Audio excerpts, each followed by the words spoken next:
আসসালামু আলাইকুম রহমতুল্লাহ। একের পর এক হতাশাজনক সংবাদ শোনা যাচ্ছে। দেশের অভ্যন্তরে তো ঝড় ঝামেলা লেগেই আছে। পার্বত্য চট্টগ্রাম অঞ্চলের অবস্থা তো খুব ভয়ানক এবং ভয়াবহ। সেখানে প্রতিনিয়ত কিডন্যাপ হচ্ছে, অপহরণ হচ্ছে। সে আজও পর্যন্ত সেই 5 জন ছাত্রকে উদ্ধার করতে পারেনি। পিডিএফে যে সন্ত্রাসী সংগঠন রয়েছে সেখানে 12 থেকে 14টি সন্ত্রাসী সংগঠন বা বিদ্রোহী গোষ্ঠী রয়েছে। পাশাপাশি সেখানে বিদেশি অস্ত্রশস্ত্রও আছে। এর পাশাপাশি বাংলাদেশের সাথে প্রতিবেশী রাষ্ট্র ভারতের বাণিজ্যিক সম্পর্ক চরম সংকটের দিকে যাচ্ছে, পরম বিপদাপন্নের দিকে যাচ্ছে। আপনারা জানেন এর আগে ভারত ট্রান্সশিপমেন্ট বাতিল করেছে, অর্থাৎ বাংলাদেশের কোনো পণ্য তৃতীয় কোনো দেশের নেপাল অথবা ভুটানে যেতে হলে ভারতে যেয়ে তারপরে তাদের স্থলবন্দর এবং বিমান পথ ব্যবহার করে তারপর যেত। সেই ট্রান্সশিপমেন্ট বাংলাদেশের সাথে আলোচনা না করেই তারা বন্ধ করে দিয়েছে। এর পাশাপাশি 3টি স্থলবন্দর ইতিমধ্যে তারা বন্ধ করে দিয়েছে এবং ভারত থেকে পণ্য যে আমদানি রপ্তানি হতো তার অধিকাংশই বন্ধ হয়ে যাচ্ছে। এবং পাশাপাশি বাংলাদেশ আবার একটু নিজেদের সক্ষমতা দেখানোর জন্য তারাও কিছু না কিছু বন্ধ করে দিয়েছে। অর্থাৎ ভারতের সাথে বাংলাদেশের যে সম্পর্ক, সেই সম্পর্ক খুব টানাপোড়েনের সম্পর্ক। সেই সম্পর্ক এখন বিপজ্জনক সম্পর্ক। পাশাপাশি আপনারা জানেন যে বিএসএফ বিজিবির মধ্যে বা সীমান্তে উত্তেজনা কোনোভাবেই থামছে না। কয়েকদিন পরপরই সীমান্তে ব্যাপক উত্তেজনা বিরাজ করছে। এর মধ্যে বাংলাদেশ রেলওয়ে প্রকল্পের যে অর্থায়ন ভারত করত বা করে কাজ করাচ্ছিল হাজার হাজার কোটি টাকার, সেই হাজার হাজার কোটি টাকার সেই অর্থায়নটা বাংলাদেশের ভারত হঠাৎ করে স্থগিত করে দিয়েছে।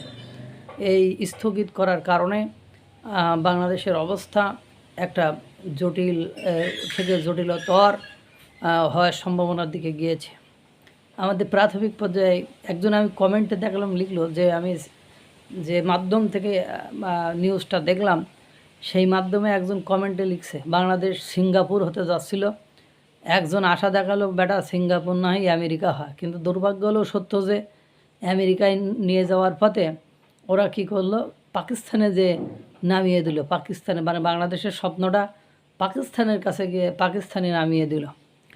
এই যে বাংলাদেশের অবস্থা, বাংলাদেশের অভ্যন্তরীণ অবস্থা এমনিতে সংকটাপন্ন, বিপদাপন্ন। এরপরে যদি ভারতের মতো একটা চতুর্দিকে ঘেরা রাষ্ট্রের সাথে, প্রতিবেশীর সাথে সম্পর্ক ভালো না হয়, তাহলে দেশের অবস্থা যে কত ডেটোরিয়েট অর্থাৎ খারাপের দিকে যাবে এটা অনেকে উপলব্ধি করতে পারছে না। অনেকে মনে করতেছে আমরা চীনের মতো সক্ষমতা অর্জন। আরে ভাই, তোর ভারত সব দিকে হলো মানে ভারত। এরপরে ওদিকে আবার মায়ানমার আরাকান আর্মিরা, ওরা বিদ্রোহী গোষ্ঠীরা, তারা এক ভূমিকা পালন করেছে। এখন স্থলপথ বন্ধ করে দিচ্ছে, কদিন পরে যদি আকাশপথ বন্ধ করে দেয় তখন কি করবেন? ইতিমধ্যে আপনারা শুনে আশ্চর্যজনিত হবেন যে পরিকল্পনা উপদেষ্টা তিনি আবার বলছেন যে তিস্তা ব্যারেজ অর্থাৎ তিস্তা মহাপরিকল্পনা এটি ভারতের সহযোগিতা ছাড়া কোনোভাবে সম্ভব নয়। এটা কঠিন, এটা কল্পনা চিন্তায় আছে, চিন্তায় থাকা ছাড়া এটা বাস্তবতার সাথে কোনো সম্পর্ক নেই। তাহলে এখন আপনারা কি বুঝলেন? ভারত থেকে যেদিন চাল আমদানি বন্ধ হয়ে গিয়েছে ঠিক ওই দিনই চালের দাম 4 থেকে 5 টাকা বেড়ে গিয়েছে। পাশাপাশি বাংলাদেশ ভারত থেকে সুতা আমদানি সহ সুতা, কাগজ, মানে আরও সিরামিক্স সহ আরও মানে শতাধিক পণ্য আর আমদানি করবে না বলেছে। এই আমদানি না করার ফলে এই সকল পণ্য দ্রব্যের দাম মানে হুড় করে বাড়তে থাকবে। আমরা মনে করছি যে এখন তো চলছি, কিন্তু দেশের অর্থনৈতিক অবস্থা একবার ক্লাপস হয়ে গেলে মানুষ তখন দুর্ভিক্ষর কবলে পড়বে।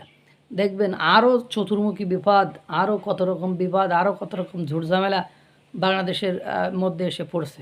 এক সময় তো পাকিস্তানের সাথে বাংলাদেশে যুদ্ধ লাগার কারণে আমরা একটা রিফিউজি হয়ে শরণার্থী হয়ে ভারতে যাওয়ার সুযোগ পেয়েছিলাম। এবার যদি যুদ্ধ লাগে তো কোন দেশে রিফিউজি হবেন, কোন দেশে শরণার্থী হবেন, এটুকুও কিন্তু মাথায় রাখা উচিত। আমার যা মনে হয় সম্পর্ক কীভাবে ডেভেলপ করা যায়, বিল্ড আপ করা যায় সেটাও রাখা উচিত, ন্যায্য হিস্সা হওয়া উচিত। কিন্তু ঘটনা হলো সেই সক্ষমতা, সেই অ্যাবিলিটি, সেই পারদর্শিতা, সেই কূটনৈতিক সক্ষমতা এটাও কিন্তু পাশাপাশি অর্জন করা উচিত। এই যে রেলওয়ে, তারপরে ব্যবসা বাণিজ্য বন্ধ, স্থলবন্দর বন্ধ, এরপরে নৌপথ বন্ধ হবে, দেখবেন আরও কত রকম আকাশপথ বন্ধ হবে, এইবারে তৃতীয় দেশে পণ্য পাঠানো বন্ধ। সক্ষমতা অর্জন করবেন সেই সক্ষমতা ব্যবহার করার পথ যদি বন্ধ থাকে তাহলে খুব বেশি সুবিধা করা যাবে বলে মনে হয় না। বেশি আন্তর্জাতিক খেলোয়াড় হয়ে খেলা দেখাতে দেখাতে দেখা যায় আমাদের সে পরনের কাপড়ই নেই, আমাদের পেটে ভাত নেই, আমরা বিনা চিকিৎসায় মরে যাচ্ছি। এরকম হয় কি না আল্লাহই ভালো জানে। আল্লাহ তাআলা সকলকে ভালো রাখুক, সুস্থ রাখুক। আসসালামু আলাইকুম ওয়া রাহমাতুল্লাহ।